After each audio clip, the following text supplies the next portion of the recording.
ሰላም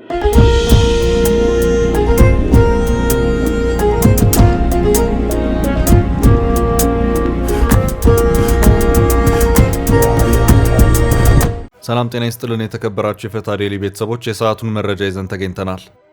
እንደተለመደው አንኳር ጉዳዮችን በቅድሚያ በማስተዋወቅ ወደ ዝርዝሩ እናልፋለን። የኢትዮጵያ መንግስት የተደረገበትን ጠበቅ ያለ ግምገማ ያለፈ መሆኑ ታወቀ። በዚህም በመቶ ሚሊዮኖች የሚቆጠር ዶላር የሚያገኝበት ሁኔታም ተመቻችቷል። በጥንቅራችን ከተያዙት መረጃዎች መካከል ነው። ኢትዮጵያ የባህር በር ማግኘት ጉዳይ ላይ ምንም ጥርጥር የለውም ሲሉ ጀነራሉ ተናግረዋል። ጀነራሉ አሰብን አስቀራለሁ የሚል ይጠፋል ሲሉም ጥብቅ ማስጠንቀቂያ ሰጥተዋል። አሰብ ላይ ብቻ ሳይሆን የኤርትራ ሀገርነት ላይም ጥያቄ ያለን ሲሉ ጀነራሉ ተደምጠዋል። ጀነራሉ ኤርትራ ኢትዮጵያን እያመሰች ነው ሲሉ ከሰዋል። ሙሉ መረጃውን እናደርሳለን። የኢትዮጵያ ፌዴራል ፖሊስ ቲክቶከር ወጣቶችን በቁጥጥር ስር አውሎ ምርመራ እያጣራ መሆኑን መግለጹ ይታወሳል። ከታሰሩት መሃል የዓመቱ የቲክቶክ ሽልማት አሸናፊ የሆነው አዶናይ እናት ስለ ልጃቸው ተናግረዋል።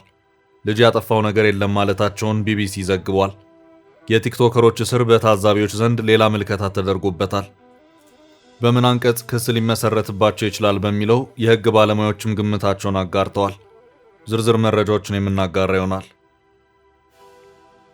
ሰሞኑን በማዕከላዊ ኮሚቴ ደረጃ ስብሰባ የተቀመጠው ህወሓት በራሴ ጉዳይ ቁጭ ብዬ መከርኩ ሲል አስታውቋል። መግለጫውን አያይዘን የምናደርሳችሁ መረጃ አለ። የዓለም አቀፍ የጋዜጠኞች መብት ተከራካሪ ድርጅት ሲፒጄ ሙስናን በማጋለጡ ለእስር ተዳርጓል ያለው ጋዜጠኛ በአፋጣኝ እንዲለቀቅ የሚጠይቅ መግለጫ አውጥቷል። መግለጫውን የምንመለከት ይሆናል። የታገዱት የአንጋፋው ሚዲያ ጋዜጠኞች እግድ መነሳቱ ተሰምቷል። ከ5 በላይ ጋዜጠኞች ላይ የእግድ ውሳኔ መነሳቱ በተገለጸበት 2 ጋዜጠኞች ላይ ዘላቂ እግድ መጣሉን ቢቢሲ በዛሬው ዘገባው ገልጿል። ዝርዝር መረጃውን እናደርሳለን። በአማራ ክልል የ9,000 ብር ደሞዝተኛና የ4 ልጆች አባት የሆኑት ሰው 8.4 ሚሊዮን ብር በስህተት ወደ አካውንታቸው ገብቶ ተመላሽ ቢያደርጉም የተመለሰለት ሰው ለታማኝነታቸው ምንም አይነት ገንዘብ ያልሰጣቸው መሆኑን ተናግረዋል። ክስተቱን በተመለከተ አጠር አድርገን አካተነዋል። እስከ ፍጻሜው አብራችሁን ቆዩ። የምንለቃቸው ዕለታዊ ትኩስ ዜናዎች እንዲደርሷችሁ ላይክ፣ ሼር፣ ሰብስክራይብ ማድረግ እንዳትረሱ።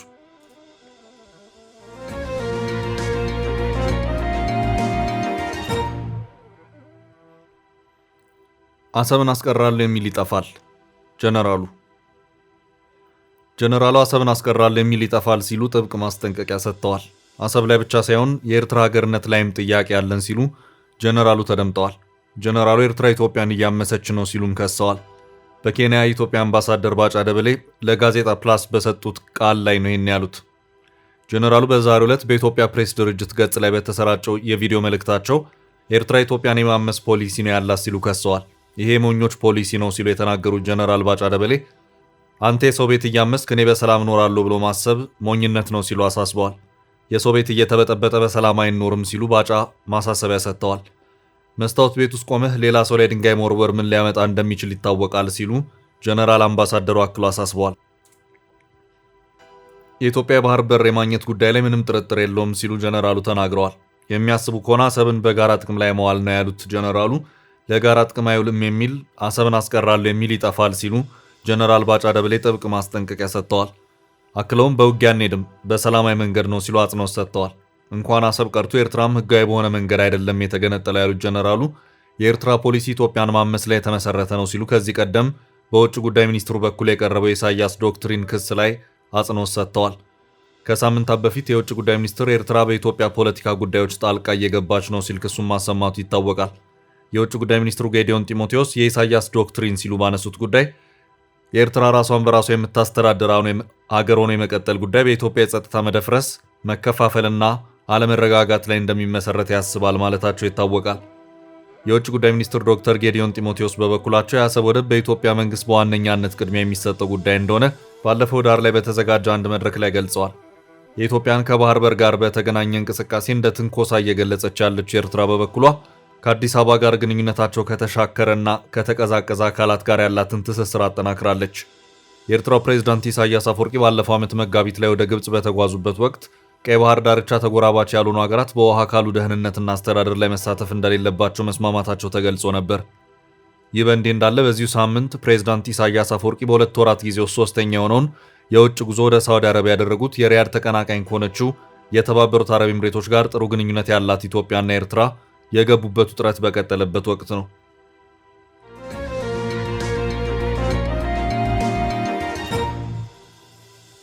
በቀጣይ ርዕስ መንግስት ላይ የተደረገው ጥብቅ ግምገማ። የኢትዮጵያ መንግስት ጠበቅ ያለ ግምገማን አልፏል። ገምጋሚው አካል የዓለም የገንዘብ ድርጅት IMF ስታፍ አባላት ናቸው። የኢትዮጵያ መንግስት አሁን የሚከተለውን አዲሱን የማክሮ ኢኮኖሚ የለውጥ ሂደት በተመለከተ ከፋይናንስ ድጋፍ ጀምሮ በርካታ የድጋፍ ስራዎችን የሚያከናውነው IMF ነው። ከዚሁ ጋር በተያያዘም ድርጅቱ በተራዘመ የብድር አከፋፈል ፕሮግራም ስር ለኢትዮጵያ $3.4 ቢሊዮን ብድርን ፈቅዷል። ብድር የሚለቀቀው ግን በየዙሩ በሚደረገው የዓለም አቀፍ የገንዘብ ድርጅት IMF የስታፍ ግምገማ ሲሆን ይኸው ግምገማም 4ኛ ዙር ላይ ደርሷል። መንግስት በIMF ስታፍ አባላት በኩል የተደረገበትን የአፈጻጸም ግምገማ ማለፉንም ተከትሎ የ$3.4 ቢሊዮን ፓኬጅ ውስጥ $261 ሚሊዮን ገንዘብ የሚለቀቅለት መሆኑን IMF በዛሬው ዕለት አሳውቋል። ይህ እንዲሆን ግን የስታፍ ደረጃ ግምገማው በገንዘብ ተቋሙ ቦርድ መጽደቅ ይጠበቅበታል። የአሁኑ የ$261 ሚሊዮን ክፍያ እንዲለቀቅ ከተደረገ በአጠቃላይ በፕሮግራሙ ስር ለኢትዮጵያ የተሰጠው የገንዘብ ድጋፍ ወደ $2.13 ቢሊዮን ይደርሳል። የኢትዮጵያ መንግስት በአዲስ መልኩ እየተከተለ ካለው የማክሮ ኢኮኖሚ ሪፎርም ጋር በተያያዘ አብሮ በጋራ ከሚሰራባቸው ተቋማት መካከል አንደኛውና ዋነኛው ዓለም አቀፍ የገንዘብ ተቋም IMF ነው። ተቋሙ ሪፎርሙን ወደ መሬት በማውረዱ በኩል በጠቅላላው ለኢትዮጵያ $3.4 ቢሊዮን ብድርን ቃል የገባ ሲሆን ይህም ገንዘብ የሚለቀቀው በአንድ ጊዜ ሳይሆን መንግስት ሪፎርሙን ወደ መሬት ለማውረድ የሄደበት ርቀት እየተገመገመ ነው። በዚሁ መሰረትም ባለፈው ዳር 24 ቀን 2018 ዓ.ም አዲስ አበባ የገባው የዓለም አቀፍ የገንዘብ ድርጅት IMF ምክትል ማኔጂንግ ዳይሬክተር ኒጌል ክላርክ የመሩት ልዑካን ቡድን በነጋታው ዳር 25 ቀን 2018 ዓ.ም ከገንዘብ ሚኒስትር አህመድ ሽዴ፣ ከብሔራዊ ባንክ ገዢ ኢዮብ ተካልኝ፣ ከፕላንና ልማት ሚኒስትር ፍጹም አሰፋና ከሌሎች ከፍተኛ የመንግስት ባለስልጣናት ጋር መወያየቱን ገንዘብ ሚኒስቴር ባሰራጨው ዘገባ ማስታወቁ አይዘነጋም። የገንዘብ ተቋሙ በዛሬው ዕለት በለቀቀው ጋዜጣዊ መግለጫውም ይህንኑ የሰሞኑን ውይይት አስታውሷል። የሁለቱ ወገኖች ውይይት ያተኮረው ኢትዮጵያ እየተገበረችው ባለችው የማክሮ ኢኮኖሚ ማሻሻያ መርሃ ግብር፣ ዓለም አቀፍ የገንዘብ ተቋም ለማክሮ ኢኮኖሚ ማሻሻያ መርሃ ግብሩ እያደረገው ባለው ድጋፍና በቀጣይ በመንግስትና በተቋሙ መካከል በሚኖረው ትብብር ዙሪያ እንደሆነ ሚኒስቴሩ በፌስቡክ የማህበራዊ ትስስር ገጹ የገለጸበት ሁኔታም ታይቷል። የተቋሙ ባለሙያዎች ገምጋሚ ቡድን በጥቅምት መገባደጃ ገደማ በአዲስ አበባ ቆይታ ባደረገበት ወቅት በአራተኛው ዙር የተቋሙ የ$3.4 ቢሊዮን የተራዘመ የብድር ስምምነት ግምገማ ላይ ከባለስልጣናት ጋር ከስምምነት ለመድረስ የሚያስችል እመርታ መኖሩን መግለጹ አይዘነጋም። በዚህም የ$3.4 ቢሊዮን የተራዘመ ብድር አቅርቦት መርሃ ግብር የአራተኛ ዙር ግምገማን ለመደምደም የሚያስችል ስምምነት ላይ መደረሱ የተገለጸበት ሁኔታም ነበር። ስምምነቱ ጸድቆ ወደ ስራ በሚውልበት ወቅት ኢትዮጵያ $261 ሚሊዮን የብድር አቅርቦት የምታገኝ መሆኑም ተገልጿል። የIMF የ$3.4 ቢሊዮን የተራዘመ የብድር አቅርቦት የተቋሙ የሥራ አስፈጻሚ ቦርድ ከዓመት በፊት ያጸደቀውና ኢትዮጵያ የሀገር በቀል ኢኮኖሚ ሪፎርም አካል ነው። ወደ ገበያ መር ስርዓት የተሸጋገረውን የውጭ ምንዛሬ ስርዓት ለውጥን ጨምሮ የሀገሪቱ የኢኮኖሚ ማሻሻያ ፕሮግራም አፈጻጸም በመልካም ጎዳና ላይ የሚገኝ መሆኑንም የቡድኑ መሪ ገልጸዋል። ግምገማ በባለሙያዎች ደረጃ ስምምነት ላይ ደርሰዋል ብለዋል። ስምምነቱ የሚጸናውና ተፈጻሚ የሚሆነው የዓለም አቀፍ የገንዘብ ተቋም ማኔጅመንትና የተቋሙ የሥራ አስፈጻሚ ቦርድ በቀጣይ ሳምንታት ውሳኔ ሲሰጡበት መሆኑም ታውቋል።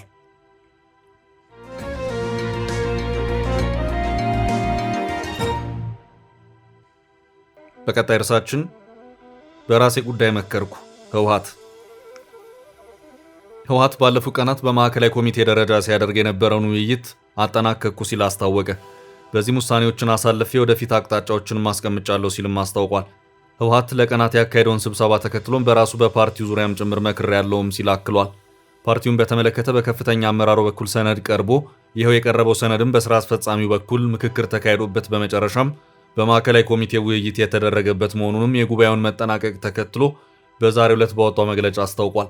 ፓርቲው ለውስጠ ፓርቲ ዴሞክራሲ የሚመች አይደለም፣ በጥርነፋ የሚያምን ነው፣ ለውጥ ተቋቋሚና አዲስ ነገርን በመቀበል ከዘመኑ ጋር የማይዘምን ነው የሚል ትችት የሚቀርብበት ሲሆን ፓርቲውን በተመለከተ የቀረበው የውይይት ሰነድ ምን ነበር በሚለው ዙሪያ ግን መግለጫው ፍንጭ እንኳን ከመስጠት ተቆጥቧል። በተለመደው አኳኋን በሐሳብ ልዩነት ከድርጅቱ የተለዩትን አካላት የብሔራዊ ክህደት ቡድኖች በማለትም አጥብቆ ተችቷል። ከፌዴራሉ መንግስት ጋር በተፈራረመው የፕሪቶሪያው ስምምነት ዙሪያም በአጀንዳነት ይዤ መክሬያለሁ ያለው ህወሓት በስምምነቱ አፈጻጸም ዙሪያ የኢትዮጵያ አደራዳሪዎችና ዓለም አቀፉ ማህበረሰብ በኢትዮጵያ መንግስት ላይ ተገቢውን ጫና ማሳረፍ ባለመቻላቸው ስምምነቱ አደጋ ላይ ወድቋል ሲልም ከሷል። ያም ሆኖ ስምምነቱ እንዲተገበር ከትግራይ ህዝብ ጋር በመሆን ጠንክሬ እሰራለሁ ሲልም በዚሁ መግለጫው አክሏል። የትግራይ ሉዓላዊነት እንዲከበርና በወራሪዎች ያለው መሬትም እንዲመለስ አጥብቄ እሰራለሁ ብለዋል። በትግራይ ያሉት ትጥቅ ያልፈቱት ታጣቂዎች የደሞዝና የጥቅማ ጥቅም ጥያቄዎችን በማንሳት በተለያዩ ጊዜያት አደባባይ ከመውጣት ጀምሮ ተቋማትን በኃይል እስከ መቆጣጠር የደረሱበት ሁኔታ የነበረ መሆኑ የሚታወስ ነው። ህወሓት በዚሁ የድህረ ማዕከላዊ ኮሚቴ ስብሰባ መግለጫው በዚህ ጉዳይ ውይይት በማድረግ የሰራዊቱ ኑሮ በሚሻሻልበት ጉዳይ ላይም አቅጣጫ አስቀምጫለሁ ብሏል። በዚሁ ዘለግ ባለው መግለጫ ውስጥ ህወሓት የፓርቲውን እውቅና ስላጣበትና ስለ ቀጣዩ ሀገራዊ ምርጫ ጉዳይ ግን ምንም ያለው ነገር የለም።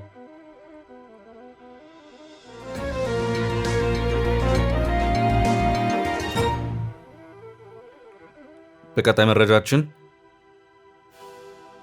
ልጅ ያጠፋው ነገር የለም፣ መንግስት አጣርቶ ይልቀቀው። የቲክቶከሩ እናት።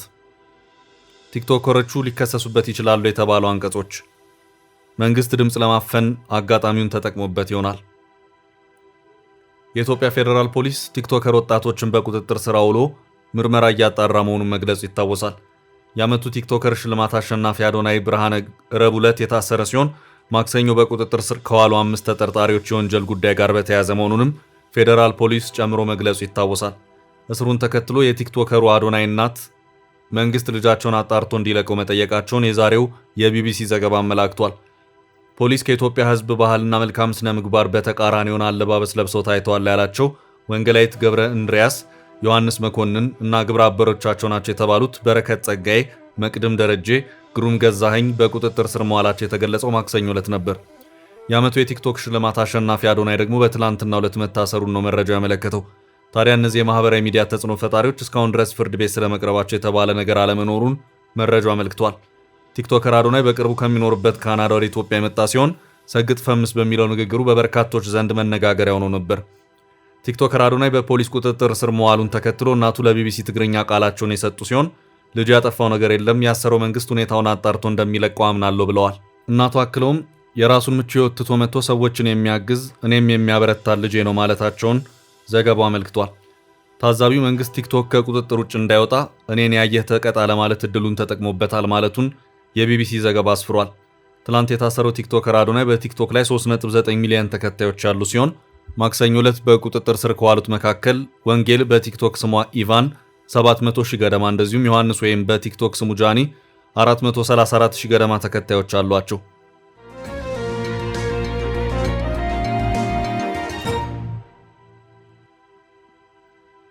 በቀጣይ መረጃ ሲፒጄ ሙስናን አጋልጧል ያለው ጋዜጠኛ በአፋጣኝ እንዲለቀቅ ጠየቀ።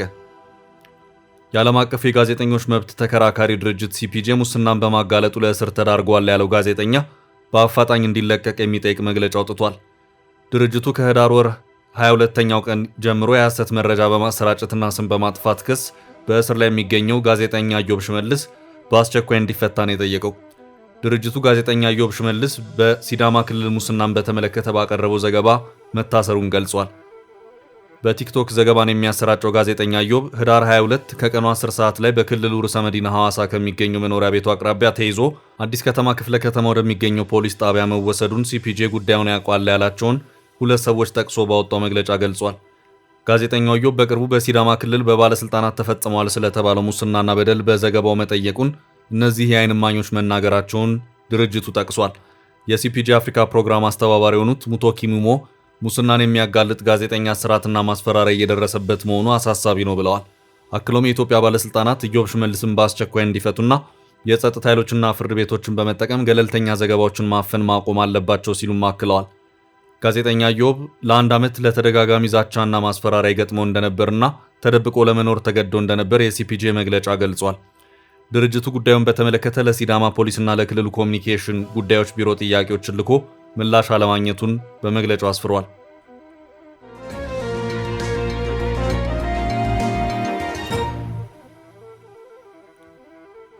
በሌላ መረጃ የጋዜጠኞቹ እግድ ተነሳ።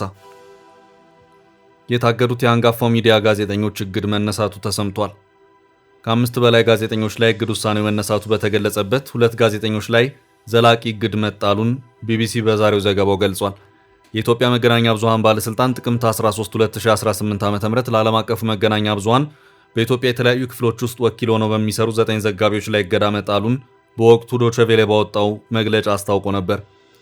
የኢትዮጵያ መገናኛ ብዙሃን ተቆጣጣሪ ባለስልጣን ለዶቼ ቬለ ዲደብሊው የአማርኛ ክፍል በጻፈው ደብዳቤ እንዳሳወቀው የመገናኛ ብዙሃኑ ዘጋቢዎችን የሥራ ፍቃድ ለጊዜው ማገዱን ካስታወቁ በኋላ ነበር መደበኛ ስራቸውን ያቆሙት። የኢትዮጵያ መገናኛ ብዙሃን ባለስልጣን እገዳውን ባሳወቀበት ደብዳቤ ላይ ጣቢያው የጥላቻ ንግግርና የሐሰት መረጃ ስርጭትን የሚያግደውን የመገናኛ ብዙሃን ደንቦችና አዋጆችን ጥሷል በማለት ቢከስም ምንም አይነት ተጨባጭ ክስ አላቀረበም ሲል ዲደብሊው በወቅቱ ባወጣው መግለጫ ላይ አመልክቶ ነበር። የመገናኛ ብዙሃን ዋና ዳይሬክተር ባርባራ ማሲንግ ከኢትዮጵያ በሚሰራው ዘገባ ላይ የተጣለው እገዳ በጣም ያሳስበናል ያሉ ሲሆን ተቋሙ የኢትዮጵያ ባለስልጣናት የገለጹትን የመገናኛ ብዙሃን አዋጆች ጥሰዋል ስለተባሉ ዘገባዎች ዝርዝር ማብራሪያ እንዲሰጡና እገዳው በአስቸኳይ እንዲያነሱ ጠይቀዋል። ዲደብሊው በጋዜጠኞቹ ላይ ከ40 ቀናት በላይ የተጣለው እገዳ እንዲነሳ ጥያቄ ሲያቀርብ የቆየ ሲሆን የመገናኛ ብዙሃን ባለስልጣኑ ታህሳስ 1 2018 ዓ.ም ከ9 ዘጋቢዎች መካከል የ7ቱን የሥራ ፍቃድ መመለሱን፣ ነገር ግን 2ቱ በዘላቂነት ከሥራ መታገዳቸውን ጣቢያው አስታውቋል። አክሎም ይህንን በሁለቱ ጋዜጠኞች ላይ የተጣለውን ዘላቂ እገዳ አጥብቆ በማውገዝ በተደጋጋሚ አቅርቦ ምላሽ አላገኘውላቸውም ላላቸውና የኢትዮጵያ መገናኛ ብዙሃን ባለስልጣን ስህተት አለባቸው ያላቸው ዘገባዎች አሊያም የኢትዮጵያ ሕግን ስለመጣሳቸው ማስረጃ እንዲያቀርብ በድጋሚ ጠይቋል። ስለ እገዳው መነሳትም ሆነ በጀርመን ድምፅ የቀረቡለት ጥያቄዎችን በተመለከተ የኢትዮጵያ መገናኛ ብዙሃን ባለስልጣን እስካሁን በይፋ የሰጠው መግለጫ የለም። ከአንድ ወር በላይ በቆየው እገዳ የሬዲዮ ጣቢያው ኢትዮጵያን የሚመለከቱ ዘገባዎችና ዋና መቀመጫ ከሆነው ቦን በሚገኙ ጋዜጠኞቹ አማካይነት በስልክ ከርቀት ሲዘግብ ቆይቷል።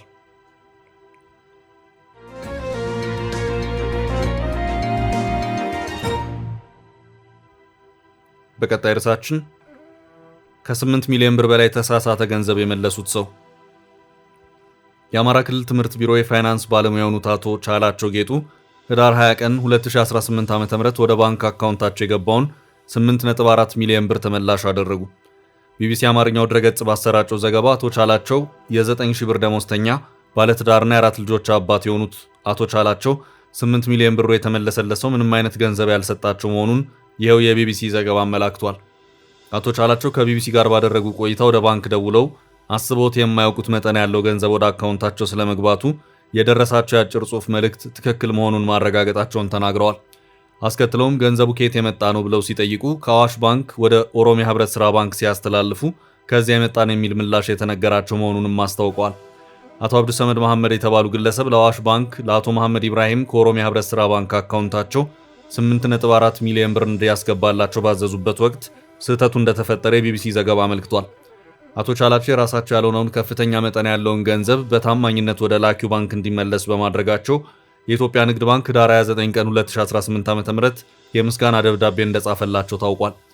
አቶ ቻላቸው ይህ የራስ ያልሆነ ገንዘብን መውሰድ ቀርቶ መመኘት ከሃይማኖቴ፣ ከአስተዳደጌ፣ ከመጣሁበት ማህበረሰብ ባህል ጋር አይሄድም ሲሉ ተናግረዋል። ባለትዳርና የ4 ልጆች አባት የሆኑት አቶ ቻላቸው በፋይናንስ ባለሙያነታቸው በቅርቡ ከተደረገው የደሞዝ ጭማሪ በፊት 9,000 ወርሃዊ ደሞዝ እንደሚያገኙ ተናግረዋል። ቢቢሲ በዛሬው ዘገባው ይህ ተሳስቶ ብሩን ያስገባው ሰው 8 ሚሊዮን ብሩን በታማኝነት ሲመለስለት ምንም አላደረገለትም በማለት አቶ ቻላቸውን ጠይቋል። የአቶ ቻላቸው ምላሽ የነበረውም የሁሉም ጥያቄ ይሄ ነው፣ እኔ በበኩሌ አንዴ ለመድኃኔዓለም ሰጥቼዋለሁ፣ የሚመጣ ነገር ካለ ግን እግዚአብሔር ይስጥልኝ ብዬ እቀበላለሁ፣ አልቀበልም አልልም፣ እስካሁን ግን ሰውዬው ያለኝ ምንም ነገር የለም የሚል ነበር።